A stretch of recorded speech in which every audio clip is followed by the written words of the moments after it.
YouTube Sanggar Seni Lokahita. Kali ini dalam episode yang tentunya episode pertama dalam pembahasan tata cara atau memainkan alat musik tiup yang disebut alat musik suling di Baraya Lokahita yang ada dimanapun berada, terutama pemirsa, para pemula, adik-adik sekolah juga tidak lupa. Mudah-mudahan dengan channel YouTube yang kami suguhkan ini bisa bermanfaat, khususnya dalam mengenal seni budaya atau seni tradisi dalam memainkan alat musik, khususnya alat musik tiup. Karena suling ini begitu simpel ya, mudah dibawa kemana-mana, mudah digenggam, bisa dimasukkan ke dalam tas, bisa dibawa kemanapun. Kebetulan harganya tidak terlalu mahal dan mudah didapat dimanapun di beberapa daerah yang ada di Jawa Barat. Namun untuk mendapatkan kualitas suling terbaik, khususnya bagi para seniman profesional, para pemain suling, memerlukan ketelitian dari mulai kualitas bahan yang sudah dibahas dalam episode sebelumnya, kualitas bahan, dari hasil bunyi yang dihasilkan sesuai dengan keinginan bagi para seniman. Namun kali ini suling yang dibuat pada episode sebelumnya sekarang sudah saya pegang dan sudah di tuning atau di setem nadanya, yaitu dari sini. Untuk sistem pelobangannya sudah dibahas pada episode sebelumnya. Nah, untuk mengepaskan nada ini biasanya kalau saya pribadi dibantu dengan kacapi agar nada-nada tangga nada karawitan Sunda yang dikenal dengan nada da, mi, na, ti, la ya. Kalau tangga nada diaton di situ kan do, re, mi, fa, sol, la, si, do, do, si, la, sol, fa, mi, re, do. Kalau ini kan da, mi, na, ti, la, ti, na, mi, da. Nada da itu merupakan satu dibaca dengan da, dua dibaca dengan mi, tiga dibaca dengan nada na, empat dibaca dengan nada ti, lima dibaca dengan nada la. Itu ya, hanya dalam satu oktav tangga nada dalam karawitan Sunda hanya ada 5. Itu menurut buku karawitan yang dipelajari baik di sekolah jurusan karawitan ataupun di kampus. Kalau di Jawa Barat sekarang dikenal dengan ISBI atau Institut Seni Budaya Indonesia Bandung dalam jurusan karawitan. Bisa juga ditemukan di perpustakaan-perpustakaan tentang mengenal tangga nada karawitan Sunda, yang tentunya oleh seorang tokoh maestro pelopor. Beliau juga seorang ahli etnomusikologi ya. Beliau bernama Raden Mahyar Anggakusumah. Raden Mahyar Anggakusumah ini adalah beliau itu yang menciptakan penamaan sistem tangga nada dalam karawitan Sunda yang sudah saya sebutkan tadi. Nah, setelah Baraya Lokahita mengenal tangga nada karawitan Sunda, yaitu dengan nama Daminatila ya, sekarang mencoba mengaplikasikan ke dalam alat musik tiup, tergolong ke dalam alat musik melodis karena memiliki tangga nada ya. Pertama-tama yang harus diperhatikan oleh Baraya Lokahita dimanapun berada, hal yang paling mendasar sekali adalah cara memegang suling. Itu harus benar ya, posisi tangan. Nah, dari mulai ini, dari bahu ke siku sampai ke pergelangan tangan, begitupun yang tangan kiri. Nah, jadi jangan terlalu begini, tapi segini ya, tangan truk sebut aja ini telunjuk itu A, jari tengah adalah B, jari manis adalah C. Begitupun tangan kanan A, B, C ya. Kalau saya sudah terbiasa tangan kanan itu menutup 3 lubang nada yang ada di bawah ya, di sini. Nah, kalau tangan kiri A, B, C, nah, seperti ini ya. Dan biasanya yang menutup lubang itu jangan terlalu seperti ini, jangan terlalu keluar. Jadi ada di sebelah sini, tunjukin ya. Nah, sebelah sini. Begitupun jari tengahnya sebelah sini, bukan daerah sebelah sini, tapi sebelah sini yang menutup lubang. Ya. Jadi jangan terlalu begini, tapi segini aja cukup. Nah, Baraya Lokahita, kalau saya menyarankan tangan kanan di sebelah sini, nanti Baraya Lokahita barangkali ingin mencoba belajar suling yang jenis alat tiup suling bangsing ya. Kalau ini kan suling Sunda, suling Sunda biasa yang untuk mengiringi gamelan biasanya seperti ini. Kalau bangsing kan seperti ini tuh, jadi langsung aja otomatis seperti ini. Cuman sistem penjariannya yang berbeda, tidak seperti dalam meniup alat musik suling Sunda. Nah, seperti ini. Saya tidak akan membahas bagaimana cara meniup atau teknik meniup bangsing, karena kali ini yang akan saya bahas adalah terfokus kepada suling Sunda ya. Hal sederhana lagi yang harus diperhatikan adalah fungsi jempol dan kelingking ya. Fungsi jempol dan kelingking harus selalu menempel. Contohnya begini, tangan kanan ya. Jempol di belakang,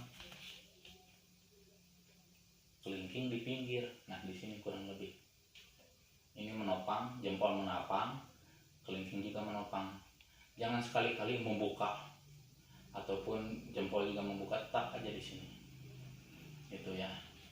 Sebab maaf. Begini ya, kalau dilihat dari pinggir seperti ini. Gitu ya. Sebab mengapa si jempol dan jari kelingking harus tetap menempel menopang ini? Karena nada dalam suling Sunda, nada ti khususnya dalam laras degung atau pelau dibuka semua. Nah, gini. Dibuka semua. Apabila Baraya Lokahita tidak memperhatikan jempol dan kelingkingnya, tidak benar, saat membuka, misalkan kelingkingnya gini ya, saat nada ti itu dibuka semua, dia akan jatuh. Nah, itu fungsi kelingking dan jempol harus menopang, itu pentingnya. Itu hal yang paling sederhana namun sangat vital untuk diperhatikan dan dipelajari ya. Kemudian nempel di mulut jangan terlalu dalam, bisa dilihat dari pinggir ya. Saya akan mencontohkan dari pinggir. Jadi jangan terlalu seperti ke dalam ya, cukup di ujung bibir ya, di sini aja, nempel sedikit aja. Nah, jadi jangan terlalu dalam masuk ke dalam mulut, hanya di pangkal bibir aja. Itu ya. Kemudian satu hal lagi, jadi memegang sulingnya juga gini ya, truk, jempol kelingking langsung menopang, jempol kelingking langsung menopang, gitu ya. Nah, jadi rileks aja, nggak usah tegang, atau kalau kata bahasa Sundanya pepereket ya, pepereket alias penuh dengan tegang tangannya. Jangan tegang, rileks aja, rileks seperti ini. Nah, kemudian setelah nempel di mulut, jangan terlalu depan, jangan terlalu belakang. Gitu ya, kalau lihat dari pinggir. Nah, jangan terlalu depan, jangan terlalu belakang. Kurang lebih dari perut itu 1 jengkal ya, segini. kurang lebih 20 cm dari posisi dada atau perut kita. Jadi segini ya, jangan terlalu depan, jangan terlalu belakang, karena kalau terlalu belakang si lubang resonator nanti kurang berfungsi maksimal dalam hasil bunyinya. Contohnya seperti ini. Kalau terlalu depan ini, hasil bunyinya tidak akan maksimal. Nah, kalau pas, enak didengar ya. Kalau terlalu depan juga dia sistem tuningnya akan naik. Nah, coba perhatikan dengan teliti ya. Kalau pas, nadanya pas. Nah, kalau dibawa ke depan, dia akan naik, tuningnya akan naik. Otomatis saat dimainkan dengan kacapi, dia tidak akan balance, atau kalau istilah dalam karawitan Sunda, tenyurup, tidak ngecun sama alat musik yang lain. Misalnya kan kalau kacapi kan biasanya dengan gamelan atau dengan kacapi. Jadi saat kalau benar segini, teng teng da da,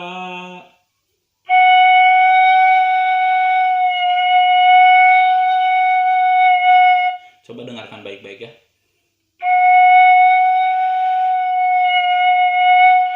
Nah, makanya sering sekali hal seperti itu terlupakan.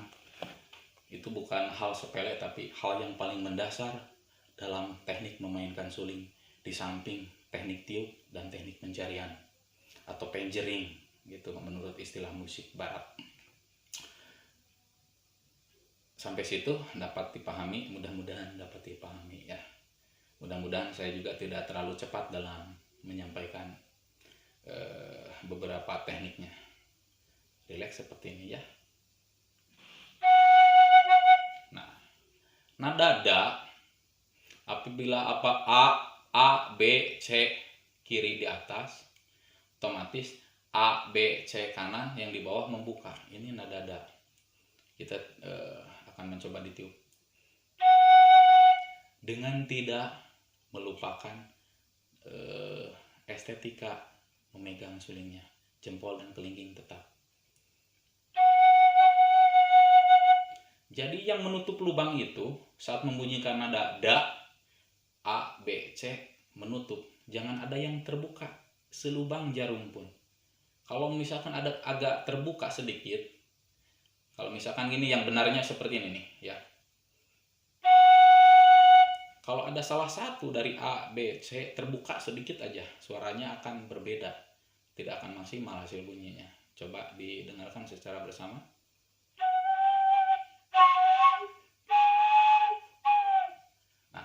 Hasilnya akan false.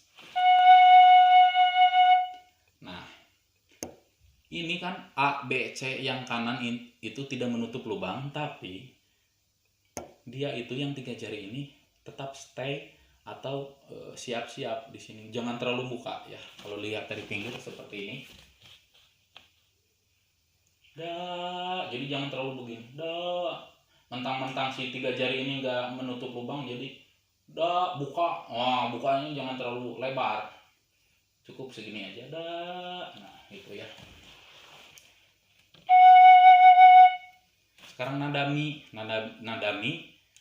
telunjuk yang bawah menutup. Jadi yang 2 B, si B dengan C tidak menutup, yang menutup hanya ini dengan yang atas ya. Da, mi, na, ya bisa dipahami ya. Da, mi, na, bisa dilihat ya. Da, mi, na. Sekarang ti, kalau nada ti dibuka semua. Nah, pentingnya jempol dengan kelingking harus nempel di suling, harus menjadi penopang. Da, mi, na, ti. Nah, begitupun nada ti saat ABC kiri, ABC kanan membuka. Nah, seperti ini. Da, mi, na.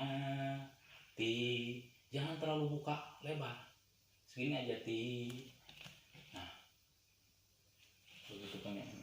Jangan terlalu lebar. Nah saat nada la cukup telunjuk yang atas la gitu ya. Kita coba dari da mi na ti la da. Kita coba ya.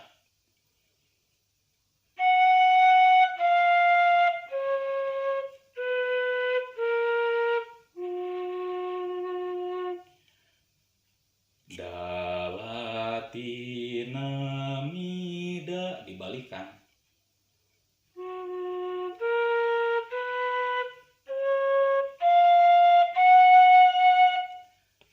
Gampang sekali ya.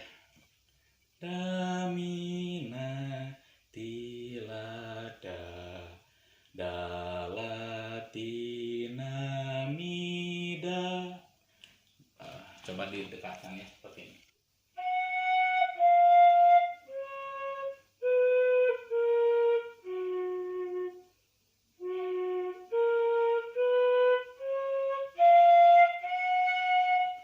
Nah gitu, jadi posisinya harus benar.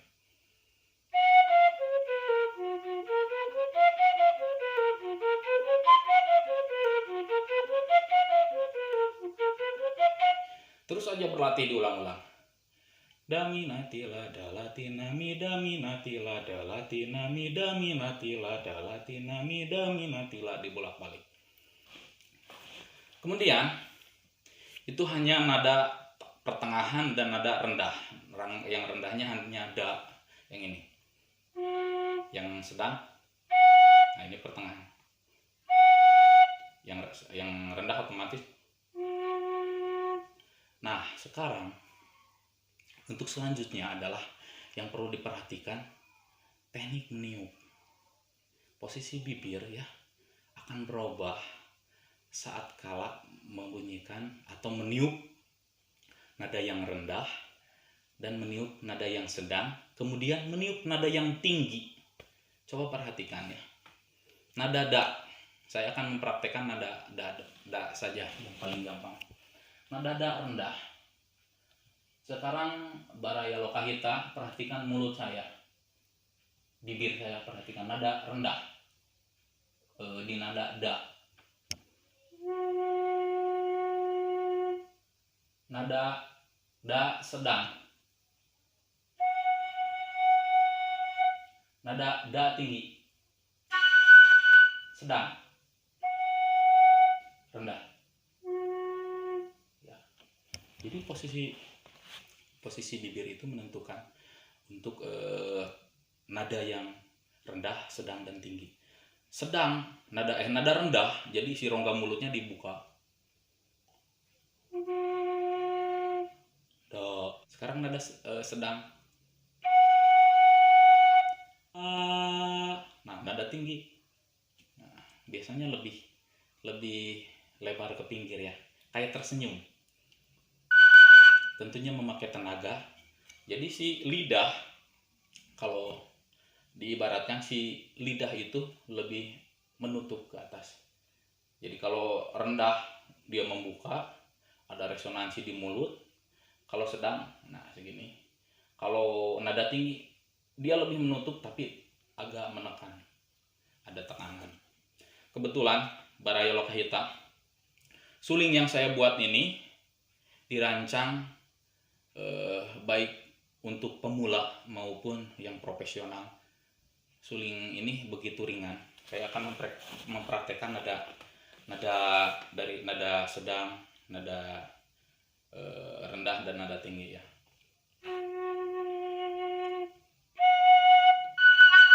Nah, jadi sangat mudah sekali misalkan.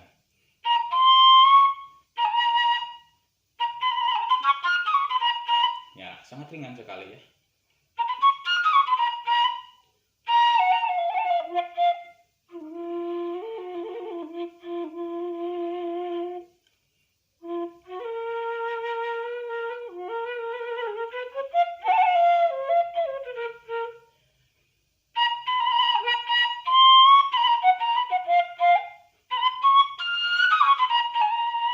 Ya, pun, jadi si otot-otot kita tidak terlalu menekan gitu ya. Nada tinggi nih, coba lagi.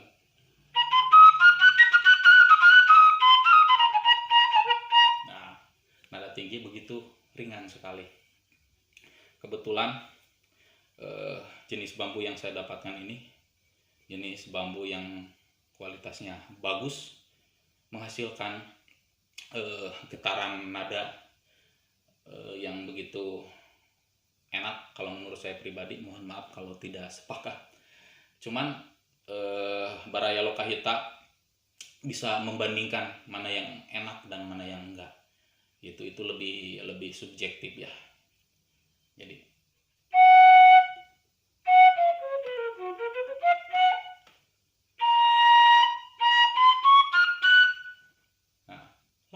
Latinamida.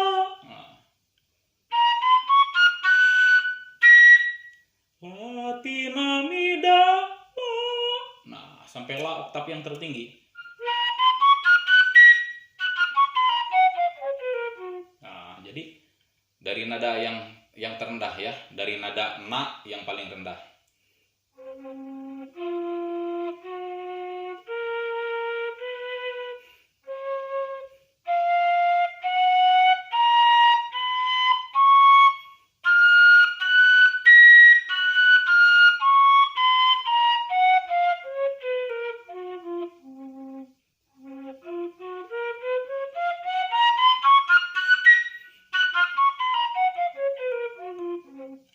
Begitu ringan sekali.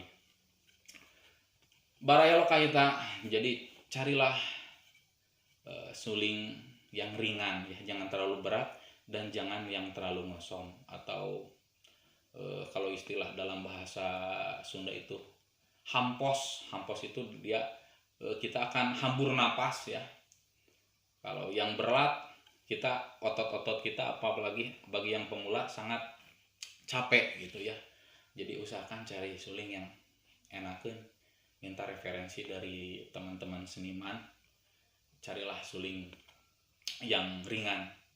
Atau boleh juga Baraya Lokahita bisa pesan ke kami, ke Sanggar Seni Lokahita. Tentunya kami akan memberikan kualitas suling yang enteng atau bisa dipakai bagi Baraya Lokahita yang tentunya masih pemula dalam belajar suling Sunda gitu. Mudah-mudahan episode kali ini bisa menambah ilmu bagi khususnya Baraya Lokahita atau adik-adik sekolah yang kebetulan di sekolah juga ada materi di pelajaran seni budaya tentang teknik memainkan alat musik tradisional. Mudah-mudahan alat musik suling Sunda ini khususnya bagi adik-adik yang sekolah di tingkat SMP atau SLA sederajat dalam memainkan alat musik tradisional, tentunya suling Sunda lebih recommended dalam artian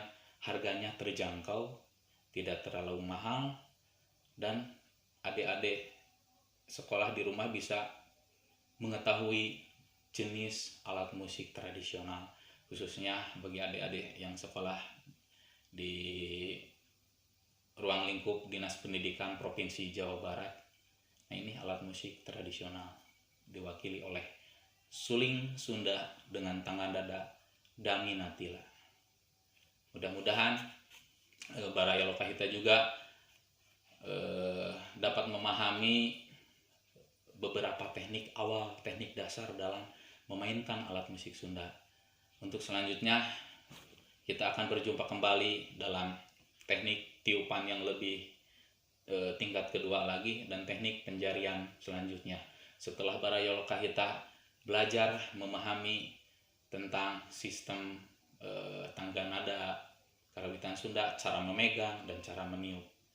Terima kasih, jangan lupa untuk mengklik subscribe dan klik gambar loncengnya agar Baraya Lokahita bisa kembali menonton episode selanjutnya dalam teknik penjarian suling Sunda. Terima kasih. Salam Lokahita.